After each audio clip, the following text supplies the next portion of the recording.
मैं आज आपको लांबिक वक्र की निर्देशांक पद्धति में किसी अदिश राशि का ग्रेडियंट कैसे निकालते हैं वो बताने जा रहा हूँ। जैसा कि हमको पता है कि किसी अदिश राशि को प्रदर्शित करने के लिए हम पृष्ठों का प्रयोग करते हैं, जिसे हम अदिश पृष्ठ कहते हैं।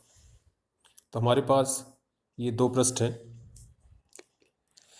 किसी पृष्ठ पर उस अदिश राशि का मान नियत होता है और अलग अलग पृष्ठों पर उस अदिश राशि का मान अलग अलग होता है।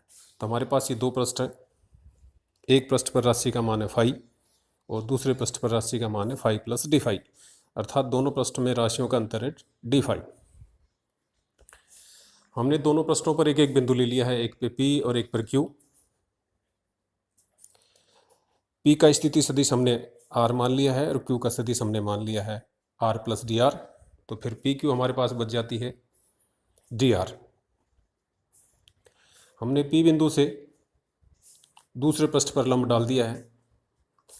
इस लंब की लंबाई हमने मान ली है डी एन और लंब की दिशा में इकाई सदिश है एन कैप, अर्थात लंब की दिशा है एन कैप। अब अगर हम एक पृष्ठ से दूसरे पृष्ठ पर जाना चाहें, इस लंब और डी आर के बीच का कोण हमने थीटा मान लिया है। तो अब अगर हम एक पृष्ठ से दूसरे पृष्ठ पर जाना चाहें, एक बिंदु से दूसरे पृष्ठ के दूसरे बिंदु पर जाना चाहें, तो लंब दिशा में जाने की तो एक ही दिशा होगी और अन्य किसी दिशा में जाने की अनंत दिशाएं होती हैं। तो हमारे पास लंब दिशा में पी से दूसरे पृष्ठ पर जाने की दिशा है डी एन और अन्य कोई दिशा किसी भी दिशा में जाने के लिए हमने ले लिया है पी क्यू। तो जब एक पृष्ठ से दूसरे पृष्ठ पे जाएंगे तो फाई में परिवर्तन होगा डी फाई, और हमको एक पृष्ठ से दूसरे पृष्ठ पे चलने में जितनी दूरी तय करनी पड़ेगी उस फाई में परिवर्तन यानी कि डी फाई में अगर उसका भाग दें तो हमारे पास जो राशि आएगी वो होगी दूरी के साथ परिवर्तन की दर, अर्थात इकाई दूरी चलने पर कितना परिवर्तन हुआ, इसको हम परिवर्तन की दर कहेंगे। तो अगर हम पी बिंदु से दूसरे पृष्ठ पे जाना चाहें, लंबवत जाना चाहें, तो हमको डी एन दूरी चलनी पड़ेगी, फाई में परिवर्तन होगा डी फाई। तो लंबवत दिशा में फाई में परिवर्तन की दर यानी कि लंबवत दिशा में अदिश राशि में परिवर्तन की दर हो गई d phi upon D n. अब अगर अन्य किसी दिशा में जाना चाहें तो उसके लिए हमको डी आर दूरी चलनी पड़ेगी। फाई में परिवर्तन वही होगा डी फाई, तो किसी अन्य दिशा में या किसी भी दिशा में फाई में परिवर्तन की दर होगी d phi upon D r. अब अगर हम इस समकोण त्रिभुज पी क्यू एन की कल्पना करें तो यहां से हमारे पास डी आर प्राप्त होता है D N upon cos theta, अर्थात cos theta equal to D N upon D R. तो किसी भी दिशा में परिवर्तन की दर जो है d phi upon D r, उसमें डी आर की जगह हमने रख दिया d N upon cos theta. तो किसी भी दिशा में फाई में परिवर्तन की दर होगी d phi upon D n into cos theta. अब किसी भी दिशा में फाई में अधिकतम परिवर्तन की दर अगर निकालना चाहें तो ये फाई में परिवर्तन की दर अधिकतम होगी यदि कोस थीटा का मान मैक्सिमम हो यानी कि 1 हो, और थीटा जब 1 होगा उस स्थिति कोस थीटा जब 1 होगा उस स्थिति में थीटा इक्वल टू 0 होगा, अर्थात जो डी आर और डी एन है वो दोनों एक ही दिशा में होगी, अर्थात डी आर लंब दिशा में हो जाएगी। तो फाई दिशा में अधिकतम परिवर्तन की दर होगी d phi upon D n जब कोस थीटा इक्वल टू 1, और कोस थीटा इक्वल टू 1 का अर्थ है लंब दिशा। तो अधिकतम परिवर्तन की दर होगी d phi upon D n लंब दिशा में। तो इसको हम गणितीय रूप से लिखेंगे d phi upon D n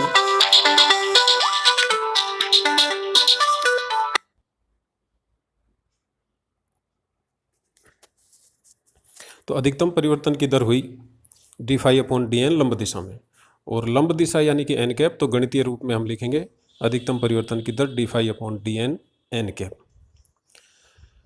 और फिजिक्स में किसी अदिश राशि में अधिकतम परिवर्तन की दर ही उस अदिश राशि का ग्रेडियंट कहलाता है। तो अधिकतम परिवर्तन की दर हुई d phi upon D n और ये लंब दिशा में होगी, तो इस तरह ग्रेडियंट जो है सदिश राशि होगा और ये लंब दिशा उसको सदिश बनाती है।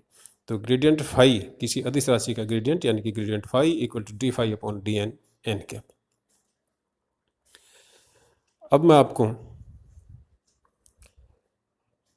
ग्रेडियंट फाई को लांबिक वक्र की निर्देशांक यानी कि u1, u2, u3 में किस तरह ज्ञात करते हैं वो बताने जा रहा हूँ। इस ग्रेडियंट फाई को लांबिक वक्र की निर्देशांक पद्धति में निकालने के लिए हम इसकी जो परिभाषा है वहीं से स्टार्ट करते हैं। तो परिभाषा है gradient phi is equal to D phi upon D R D phi upon D N N cap. इस D phi upon D N को हमने दोनों तरफ डी आर से डॉट गुणा कर दिया। तो gradient phi equal to D phi upon D N N cap, दोनों तरफ डी आर से डॉट गुणा करेंगे तो gradient phi dot d r हो जाएगा equal to D phi upon D N N cap dot d r. चूँकि यहाँ पे डॉट गुणा हो रहा है तो एन कैप और डी आर के बीच में डॉट गुणा होगा, दोनों सदिश हैं। तो n cap dot d r का मान होगा डी आर कोस थीटा, और जो त्रिभुज था पी क्यू एन वहाँ से हम देखें तो D N upon D R equal to cos theta, तो D R cos theta equal to D N. तो वो अगर हम डी एन का मान वापस रखें तो हमारे पास बचेगा gradient phi dot d r is equal to D phi. अभी जो राशि प्राप्त हुई है डी फाई, इस डी फाई को दाएं पक्ष में जो राशि है इसका हम पूर्ण अवकलन लिख लेते हैं। तो इसका पूर्ण अवकलन होगा delta phi upon delta u one d u one plus delta phi upon delta u two d u two plus delta phi upon delta u three d u three. आगे बढ़ते हैं। तो अब ये जो पूर्ण अवकलन लिखा, इस पूर्ण अवकलन में हर पद में मान सकते हैं हम कि ये दो दो राशियां हैं। एक आंशिक अवकलन है, उसके साथ गुणा है d u one d u two d u three. तो ये जो आंशिक अवकलन है इनको हम लेकर के एक सदिश बना लेते हैं, और ये जो d u one d u two d u three है इसको हम दूसरा सदिश बना लेते हैं। तो हमारे पास दो सदिश बने, delta phi upon delta u one e one cap plus delta phi upon delta u two e two cap plus delta phi upon delta u three e three cap. और दूसरी तरफ सदिश बना e one cap d u one e two cap d u two e three cap d u three. अब अगर इन दोनों सदिशों co dot गुणा करें तो हमको ऊपर वाली राशि यानी कि डी फाई प्राप्त हो जाता है पूर्ण अवकलन के पदों के रूप में। तो इस पूर्ण अवकलन को हम दो सदिशों के डॉट गुणा के रूप में लिख सकते हैं। तो हमने दो डॉट सदिशों के डॉट गुणा के रूप में लिख दिया। अभी जो दायां पक्ष है इसमें पहला जो पद है वो तो आंशिक अवकलन का सदिश है। दूसरा जो पद है उस पद को हमारा उद्देश्य है किसी तरह हम डी आर बना लें। तो जैसा कि हम जानते हैं कि d are equal to h one d u one plus h two d u two plus h three d u three होता है। H one e one d u one plus h two e u two plus h three e three d u three होता है।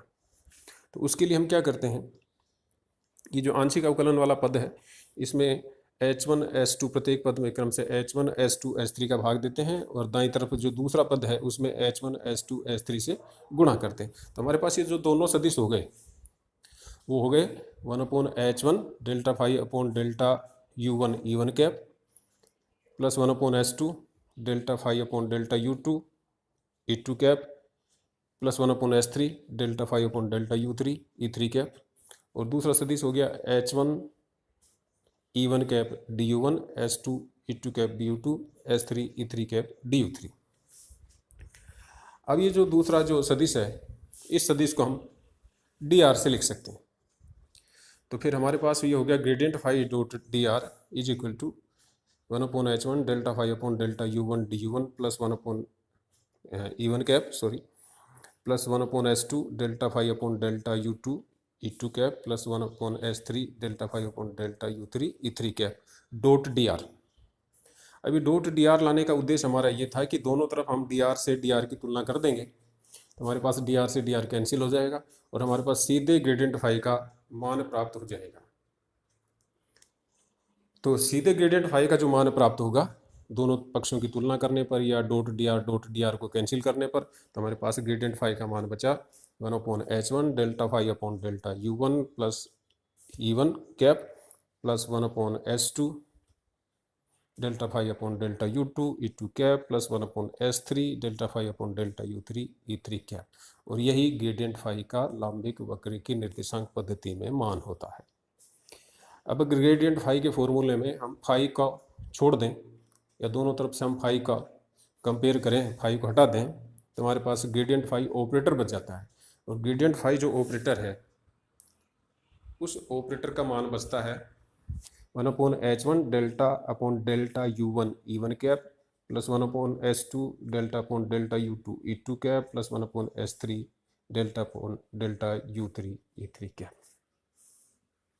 अब एक हमारे पास यहाँ विशेष स्थिति आती है, तो अगर हम ग्रेडियंट फाई के फॉर्मूले में फाई की जगह u1 रखें तो हमारे पास u1 का ग्रेडियंट प्राप्त होगा। ग्रेडियंट को हम GRAD u1 भी लिख सकते हैं, या डेल इसका जो सिंबल है उस सिंबल से भी हम इसको लिख सकते हैं। तो हमारे पास ग्रेडियंट u1 होगा, अगर हम फाई की जगह u1 रखें तो हमारे पास होगा ग्रेडियंट u1, और जब फाई की जगह u1 रखेंगे तो दाईं तरफ जो आंशिक अवकलन आ रहे हैं delta phi upon delta u1 delta phi upon delta u2 delta phi upon delta u3, तो जब फाई की जगह u1 रखेंगे तो u1 का u1 के साथ आंशिक अवकलन तो 1 होगा, लेकिन u1 का u2 और u3 के साथ आंशिक अवकलन होगा 0। तो हमारे पास ग्रेडियंट u1 या डेल u1 बचेगा e1 अपॉन h1। इसी तरह क्रम से अगर फाई की जगह हम u2 रखें तो हमको डेल u2 मिलेगा जिसका मान होगा e2 अपॉन s2, और फाई की जगह u3 रखें तो हमको मिलेगा डेल u3 जिसका मान होगा e3 अपॉन s3। या इससे हम इकाई सदिश ज्ञात कर सकते हैं, तो e1 हो जाएगा h1 डेल u1, e2 हो जाएगा s2 डेल u2 और e3 हो जाएगा s3 डेल u3। अब अगर हम इन इकाई सदिशों के मान ग्रेडियंट फाई के फॉर्मूले में रख दें, या ग्रेडियंट फाई के फॉर्मूले जो इकाई सदिश आते हैं उनके जगह रख दें, तो हमारे पास ग्रेडियंट फाई का एक नया फॉर्मूला प्राप्त हो जाता है कि फाई का ग्रेडियंट या डेल फाई या gradient phi is equal to delta phi upon delta u1 du1।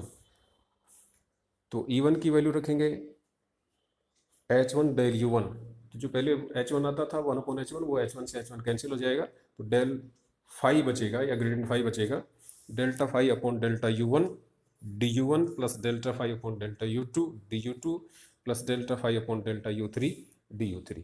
और ये एक विशेष फॉर्मूला है जिसको हम आगे किसी सदिश के कर्ल और ग्रेडियंट को निकालने में उपयोग करते हैं। तो ये इम्पोर्टेंट फॉर्मूला है। इस सत्र में इतना ही, शेष आगे अगले वीडियो।